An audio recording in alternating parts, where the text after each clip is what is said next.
안녕하십니까. 제3의 힘 이수봉TV의 이수봉입니다. 바른미래당의 혁신위원회가 대단히 어렵게 됐습니다. 지금 사실 이제 바른미래당이 얼마 전에 손학규 대표 거취 문제 가지고 계속 당내 갈등을 빚다가 일단 2030 청년 세대들을 중심으로 혁신위를 구성을 해서 당의 혁신 작업을 추진을 했었습니다. 그런데 결과적으로 5차례 회의 후 비대위 혁신위원장이 사퇴를 하고 또 몇 분이 같이 사퇴를 하면서 결국 파탄에 빠졌는데요. 정치라고 하는 것은 무엇보다도 결과에 대한 책임이 중요하죠. 그래서 왜 이런 사태가 벌어졌는지에 대해서 정말 깊은 반성과 성찰이 필요한 것으로 보입니다. 우선 첫 번째 제가 드는 고민은 우리 정치가 청년들을 무슨 주름 감추는 비비크림으로 쓰는 것 아닌가, 이런 좀 걱정이 됩니다. 아니, 주름살이라고 하는 게 그게 얼마나 어떻게 보면 멋진 겁니까? 더군다나 정치라고 하는 것은 경륜이 중요하고 또 국민의 삶을 책임을 지는 것이지 않습니까? 그 어떤 얄팍한 청년 마케팅 이런 것에 의존해서 국민의 어떤 지지를 얻을 수 있지 않을까, 이런 생각 자체가 저는 대단히 잘못된 거라 생각합니다. 두 번째로, 그렇다면 어떻게 해야 청년과 정치가 올바른 관계를 맺을 수 있을까? 청년의 어떤 에너지가 정치의 발전에 도움이 되고, 그리고 정치가 가지는 힘이 청년에게 도움이 되는 그런 올바른 관계가 어떻게 가능할까? 그런 우리가 질문을 하지 않을 수가 없습니다. 세종실록에 세종임금이 가장 많이 한 이야기가 이위하여라는 말이라고 합니다. 그러니까 이걸 풀이하자면 그래, 어떻게 하면 좋겠소, 이런 말이라고 합니다. 그러니까 세종임금은 어떤 문제가 생기면 지금처럼 정치인들이 시장에 가서 악수하고 물건 사고 이런 쇼를 한 게 아니라 실제로 백성을 만나가지고 물었다고 합니다. 그리고 신하에게 가서 물었다고 합니다. 우리가 지금 옛날에 우리 세종임금보다도 못한 그런 정치, 옛날보다 더 못한 정치를 하고 있는 거 아닌가, 이런 좀 걱정, 그런 어떤 생각을 좀 합니다. 그래서 이번에는 한 청년을 모셨습니다. 진짜 요즘 청년들은 무슨 생각을 한국 정치에 대해서 하고 있는지, 그리고 어떤 고민을 하고 있는지 직접 대화를 통해서 답을 한번 찾아보려고 합니다. 군대 제대한 지 얼마 안 됐는데요. 우리 임승빈 씨를 모시도록 하겠습니다. 네. 반갑습니다. 네. 네, 안녕하십니까. 먼저 자기 소개를 좀 부탁드리겠습니다. 네, 저는 이번 연도에 군대 막 전역하고 대학교 복학해가지고 지금은 방학을 좀 즐기고 있는 평범한 대학교 청년입니다. 네. 우리 임승빈 씨는 제3의 힘 청년 연구원이기도 하고요. 특히 이제 철학이나 심리학에 이제 공부를 아주 많이 하고 있는 또 학도이기도 합니다. 젊은 나이인데도 불구하고 이렇게 제가 대화를 해보니까 학문적 깊이가 오히려 저보다 더 나아서 제가 굉장히 많이 배우고 있습니다. 우선 자료 화면 좀 보시겠습니다. 시작, 싫어, 진짜 싫어. 그렇게 생각할 때가 있어. 그렇지만, 너를 행복하게 하는 거잖아. 그잖아. 어때요? 자료 화면 보시고 어떤 생각이 들었습니까? 저는 개인적으로는 좀 안쓰럽고 안타깝다 이 정도 생각이 들었습니다. 그래요. 근데 요즘 많이 쓰는 표현 중에 저기도 이제 꼰대 컴플렉스가 나오는데요. 청년들은 주로 어떤 때 꼰대라는 말을 쓰게 되나요? 대부분 이제 자기 생각을 바꿀 의향이 없는 사람 보고 꼰대라고 많이 하는 것 같은데 이제 저 같은 경우는 개인적으로는 주장을 할 때 권위를 내세우는 사람, 내가 너보다 상급자지 않느냐, 내가 너보다 아는 것도 많고 지식도 많고 연륜도 있고 그러니까 내 말이 틀릴 리가 없잖아, 이런 식으로 주장의 근거가 권위인 사람이 저는 좀 꼰대로 보이는 것 같습니다.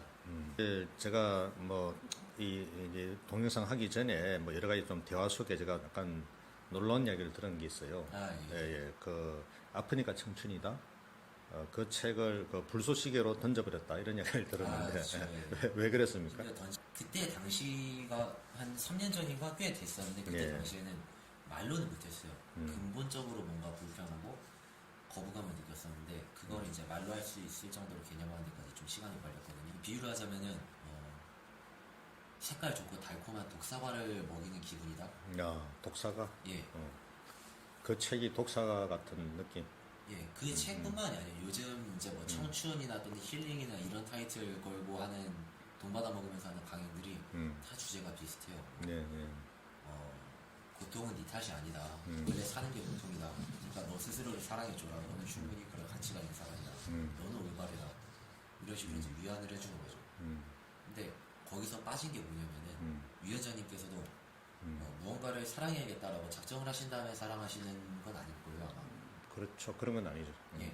사랑스러운 대상한테는 이제 자연스럽게 사랑이 피어나는 거거든요. 네. 자기 자신이 사랑스럽지 않은데 어떻게 사랑을 할 수가 있겠습니까? 그럼 먼저 했어야 되는 말은 마땅히 너 스스로 사랑할 만한 사람으로 자신을 바로잡아라. 이런 되게 스토이크한 주장이 먼저 들어갔어야 되겠죠. 네. 근데 이거는 사실 더 어려운 거예요. 남들에 대해서도 우리가 어림짐작하지만 자기 자신은 확실히 알고 있거든요. 내가 얼마나 나태하고 게으르고 의지력 없고 유혹에 잘 끌리고 얼마나 못난 사람인지는 자기 자신이 제일 잘 알고 있거든요. 그런 자신을 사랑해주는 게 얼마나 어렵겠습니까? 그만큼 자기 자신을 뭔가 바로 잡아야 될 필요가 있는 건데 거기서 이제 네가 맞다, 네가 옳다, 넌 틀리지 않으니까 널 사랑해주라 이러는 거죠. 틀렸죠. 틀렸으니 나는 지금의 난 틀렸고 더 나은 내가 분명히 있을 거라는 기대와 확신이 있기 때문에 이것들이 우리가 앞으로 나가게끔 하는 그런 원동력과 추진력이 되는 건데 이 원천을 막아버려요. 가장 근본적으로 불편함을 느꼈던 것 같습니다. 그러니까 너무 쉽게 청년들에게 답을 제시하는 척 하면서 마치 다 이렇게 이해한 듯 하지만 실제 청년들의 근본적 고민에는 별로 도움이 되지 않는. 거꾸로 가고 있죠. 저희가 바뀌어야 될 책임이 있다는 걸 확실히 알고 또 진짜 듣고 싶은 거는 넌 바뀌어야 돼. 근데 저희가 이제 또 속에서 걱정을 하죠. 바뀔 수 있나? 내가 할 수 있나? 안 될 것 같은데 이게 모든 게 전부 다 허사로 돌아가면 어떡하지 할 때 네가 한 지금의 수고들은 허사로 돌아가지 않을 것이다. 뭐 이런 방법도 있어. 이런 건 어때? 라고 제시해주면 그러니까 이제 그런 기승설이 좀 그러니까 말하자면 무책임하게 하는 모습을 보면서 예, 그러면서 또 권위적이기도 하고 예, 그러면서 꼰대라는 말을 쓰게 되는군요. 그런데 그런 게 이제 정치권의 영역으로 오면 그러니까 정치권에서의 꼰대 탈출 뭐 이런 거잖아요. 정치적 측면에서도 그런 꼰대적 모습들을 많이 느끼나요? 어떤 점에서 그런 것들을 느끼나요? 그 사용하는 용어 같은 거에서 좀 거부감이 있는데요.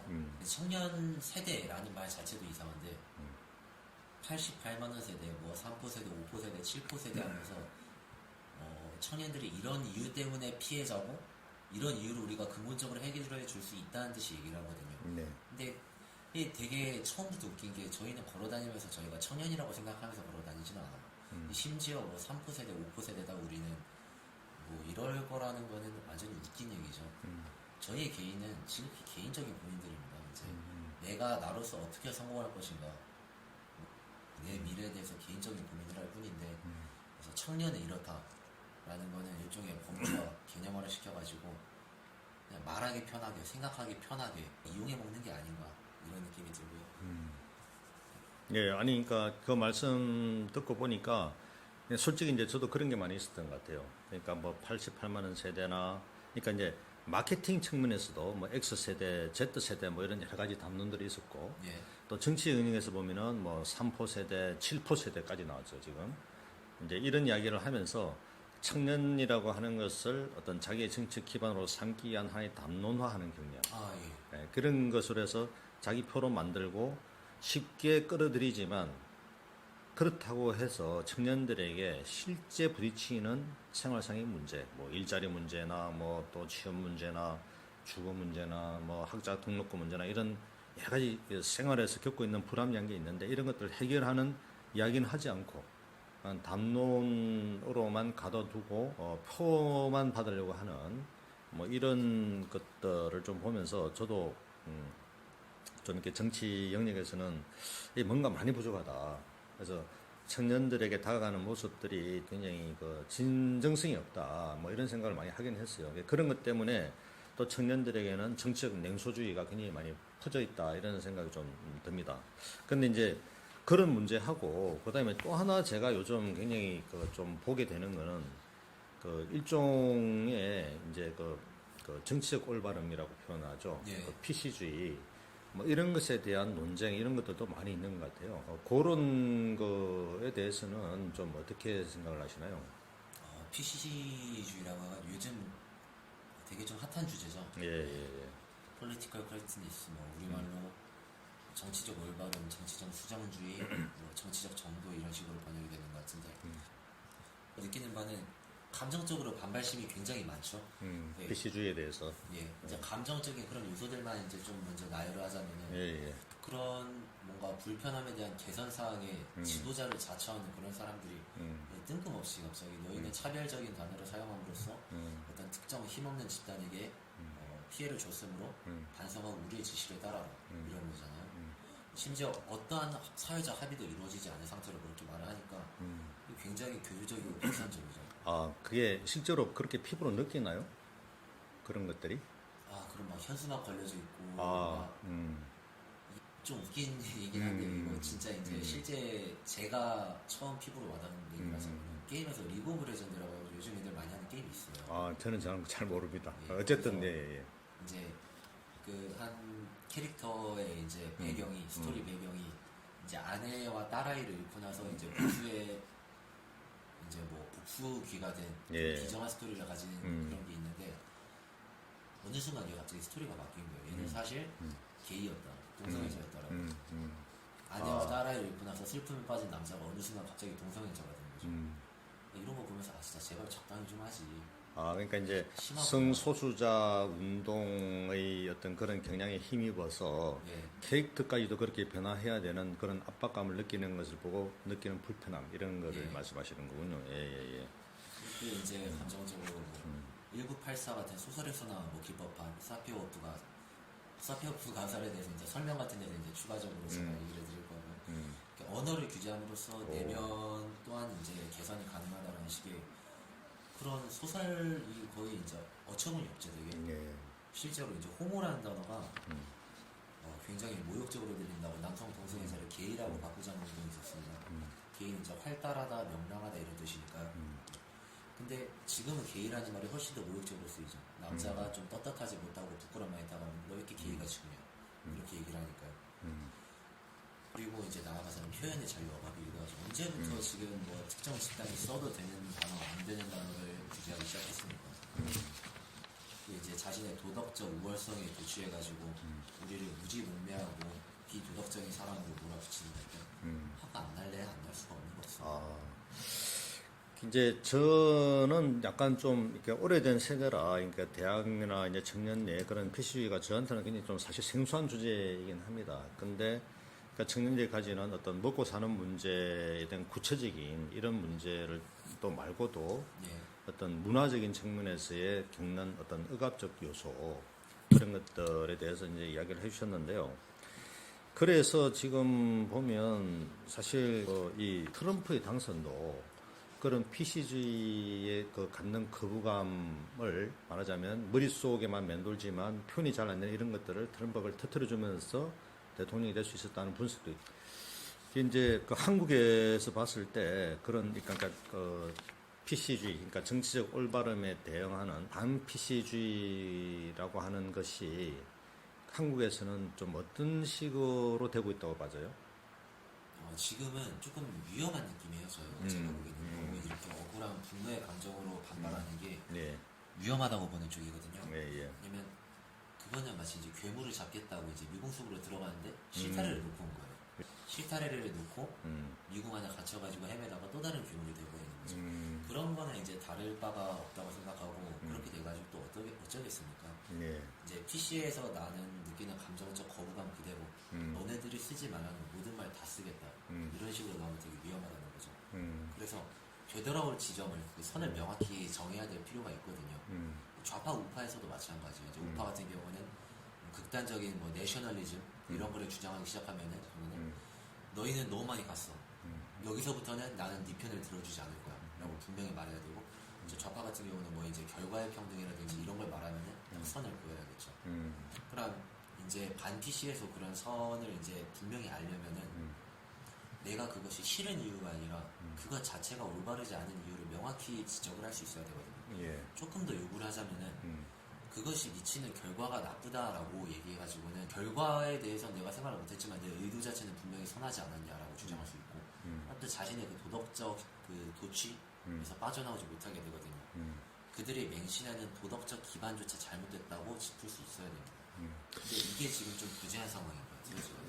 지금 상당히 좀 그 사실 근본적인 이야기를 해주신 것 같아요. 예. 그러니까 PC주의에 대항하는 반 PC주의 이게 이제 정치권에서 보면은 뭐 이른바 그 페미니즘을 둘러싼 남녀간의 갈등 이런 거에 대해서 근데 바른미래당에서는 이준석 의원이 이제 막 이렇게 어떤 싸움을 해서 전선을 치기도 했고 또 그것 때문에 또 남성 청대 지지를 또 받기도 하고 뭐 이런 몇 가지 현상들이 있거든요. 근데 이제 이런 반PC주의가 갖는 또 다른 어떤 위험성 이런 것들이 아까 이야기했지만 자칫 잘못하면 실타래를 잃어버린 것처럼 그러니까 좌충돌할 수도 있으니까 그런 부분에 대한 선과 원칙을 잘 세우는 게 필요하겠다. 뭐 이런 이야기를 이제 해주셨는데 굉장히 중요한 이야기인 것 같습니다.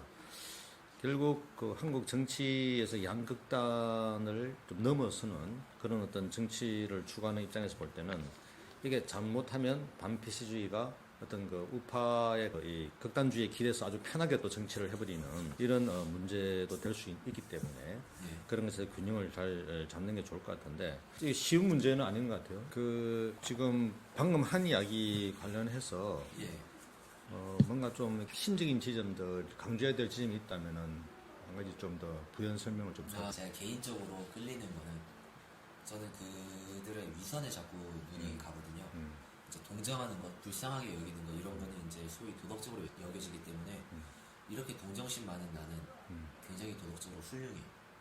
이런 이제 자기 도취에서 빠져나올 수가 없고. 근데 그러니까 약자기 때문에 무조건 정당하다. 예. 뭐 이런 거죠. 딱 예. 그게 이제 PC주의 문화적 뿌리라고 볼 수 있는 이제 포스트 모더니즘 내지 이제 더 과거로 돌아가자면 막시즘까지 나는 노동자이기 때문에 무조건 정당해. 예. 뭐 이런 식의 논리로 그쵸. 발전되는 것에 대해서 예예예.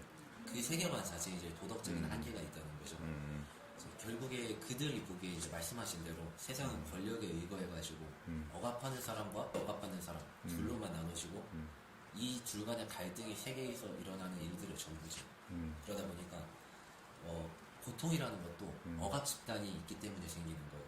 그래서 공감하고 동정하고 손을 내밀죠. 억압 받는 사람들한테 너를 괴롭힌 녀석들이 있어.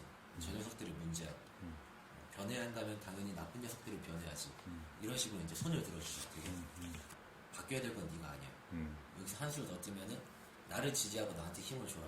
내가 저 나쁜 놈들한테 복수해줄게. 이런 식으로 표를 끌어모으는 게 실제로 이루어지고 있는 일이고요. 비유하자면 네가 넘어진 이유는 저기 앞에 가는 나쁜 놈들이 부정행위를 해가지고 너를 일부러 밀어 넘어뜨렸기 때문이다. 저 녀석을 이제 비난하고 규탄하고 끌어내리면 된다. 정신머리를 고쳐주자. 바뀌어야 될 건 넘어진 사람이 아니라 넘어뜨릴 사람이지 않느냐. 내가 복수해줄게. 이런 꼴이죠. 근데 이론은 항상 그럴듯해요. 그럴듯하지 않는 이론이 뭐 얼마나 있겠습니까? 이론은 사람마다 다 다르고 수만 가지가 있는데 현실에 이거를 접목시켜 봤을 때 검증이 되는 건 몇 개 안 된다는 겁니다. 사실 어제까지는 이제 자기들의 유선을 통한 행복회로 돌리기였지 이것도 마찬가지로 현실에 대입시켜 보니까 소설이었다. 결국 넘어진 사람은 어떻게 합니까 그러면? 결국 넘어진 사람은 평생 넘어진 채죠. 잠시 통쾌하겠죠. 근데 현실은 아무것도 안 바뀐 거죠. 싸구려 유선적인 그런 동정이 아니라 책임감을 분명히 느끼는 동정이라면 손만 잡고 다시 일으켜준다면 스스로 다시 뛸 수 있게 해야 되겠죠. 달콤한 말로 꼬드기는 게 아니라 결국 넘어져 있는 사람은 어쩌고 책임 못 질 거잖아. 여기서 딱 익숙한 모습이 이제 보이는데 아까 말했던 아프니까 청춘이다류의 그런 어른들이 하는 강연이 딱 이거랑 비슷하죠. 너희들 괜찮아. 이런 식으로 결국 넘어져 있는 사람한테 필요한 것은 일어나서 다시 달리는 것인데 책임 없는 손길은 넘어져 있는 사람, 피해자를 평생 피해자로 남게 할 뿐이다. 책임 있는 손길은 피해자를 다시 일으켜가지고 스스로 구원하게 한다.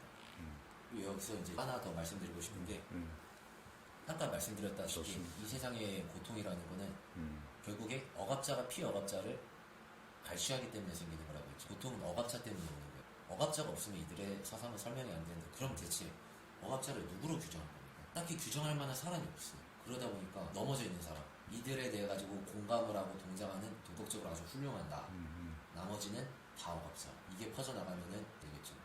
성소수자, 그것에 공감하는 사람, 나머지는 억압자. 뭐 여성도, 뭐 이제 뭐 이주 노동자도, 뭐 또는 성전환자도, 또는 유색인종도 다 마찬가지. 공감하는 자와 그 나머지. 나머지는 전부 다 억압자. 그들이 실제로 억압을 했는지 안 했는지는 중요하지 않습니다. 어쩌서 하는 겁니까? 이제 다른 사람들 입장에서 미치고 팔짝 뛸 노릇이죠. 예, 알겠습니다. 지금 뭐 더 이야기 다 이야기하셨나요? 뭐 더 이야기하고 어림도 없죠. 근데 시간적인 제약이 그래요? 있지 않겠습니까? 네. 아무래도 오늘은 일단 이 정도로 거쳐야 될 것 같습니다. 지금 짧은 대화였지만 우리 청년들이 갖는 그 고민들의 깊이가 그렇게 간단치 않다는 생각이 듭니다. 우리 기성세대들이 꼰대라는 소리를 듣지 않기 위해서 춤추고 랩한다고 되는 게 아니다. 이런 느낌을 받았습니다. 오늘 아주 진지한 이야기 그리고 저도 뒤통수 맞은 기분입니다. 오늘 대화 아주 즐겁고 고맙습니다. 예, 방금 다양한 이야기가 있었는데요. 정치와 청년이 만나기 위해서 이렇게 분명히 해야 될 그런 것들만 한번 제가 좀 정리를 해볼까 합니다. 대화가 좀 굉장히 이렇게 좀 깊이 있게 됐지만 좀 요약을 해보면 첫 번째 정치가 청년을 함부로 규정을 하고 또 책임질 수 없는 그런 손을 내밀어서는 안 된다. 그렇게 되면 청년들 입장에서 볼 때는 그것이 말하자면 그 피해자로 남게 되는 이런 결과를 초래할 수 있다. 그러니까 사고력 구원책 이런 게 지금 청년들에게 필요한 게 아니고 또 값싼 아부가 중요한 게 아니다. 청년들이 스스로 일어설 수 있게 하고 그리고 부축을 해줄 수 있는 이런 게 필요한 것이지 그냥 업어주고 나중에 결국 같이 책임도 못 지는 이런 게 지금 중요한 게 아니다. 이런 이야기가 하나가 있고요. 두 번째는 피억압자와 억압자의 존재. 정치란 게 원래 적을 규정하는 거지 않습니까? 근데 그것이 이제 필연이라고 한다면 최소한 억압자의 존재를 정확히 규정을 해라. 예를 들어서 모든 문제가 신자유주의라고 하면 그 속에 숨어있는 진짜 실체, 예를 들자면 기득권 연합 이런 것들은 다 감추어지는 거죠. 결과적으로는 사회 양극화를 심화시키는 결과를 초래합니다.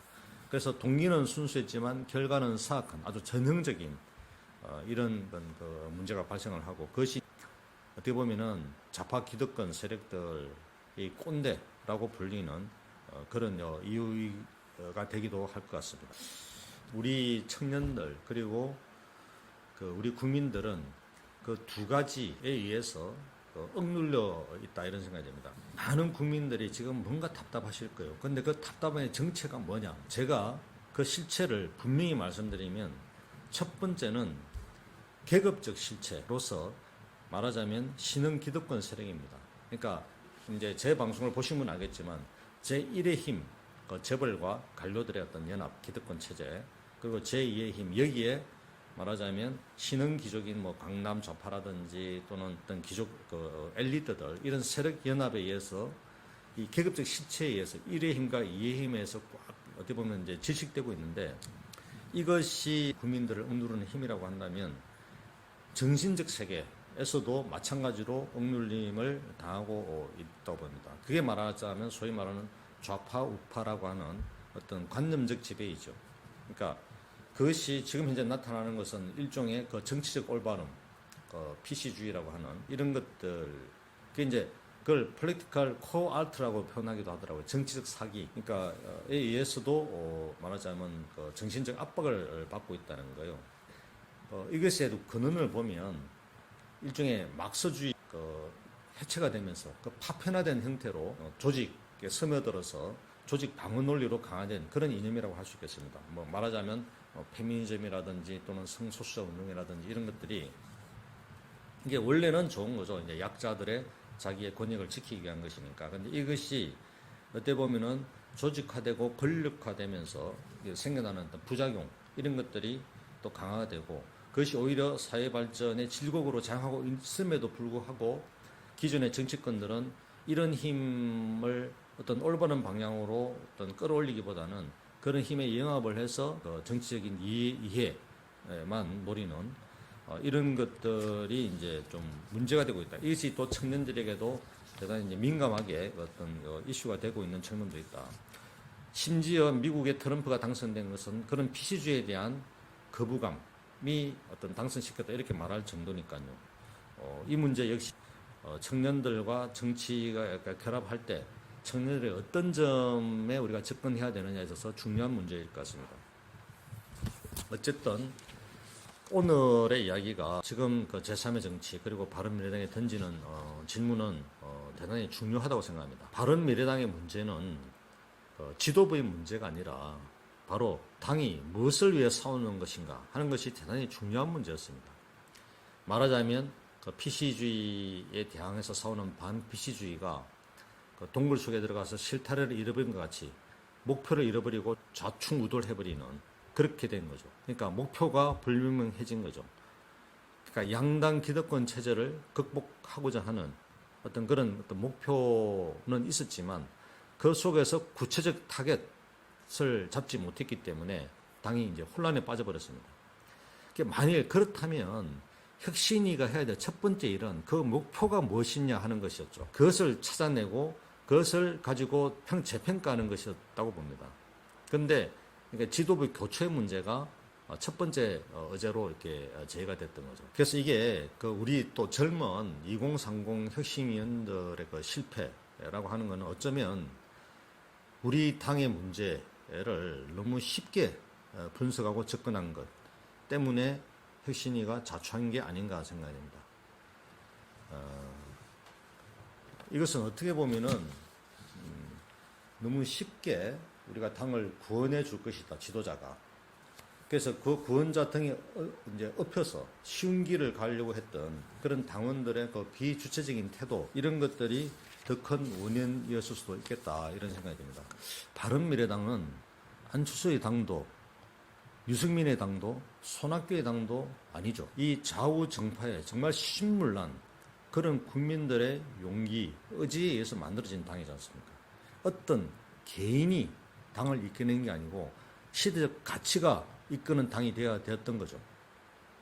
민주당보다 더 민주적이고 정의당보다 더 올바른 개혁 정신을 가진 당, 그런 당이라야 제3의 정치하는 당으로서 존재 가치가 있을 거라 생각합니다.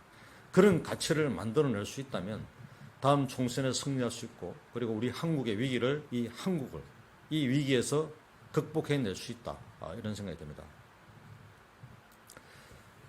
우리 국민을 억압하는 계급적 그리고 정신적 시체를 박살내는 우리 제3의 힘을 응원해 주시는 구독자분들께 오늘도 깊은 감사를 드리겠습니다. 함께 같이 가치를 만들어갈 수 있도록 힘을 보태주실 것을 부탁드립니다. 의견과 답글 달아주시면 잘 모아서 우리의 새로운 길을 찾아보도록 하겠습니다. 시청해 주셔서 감사합니다.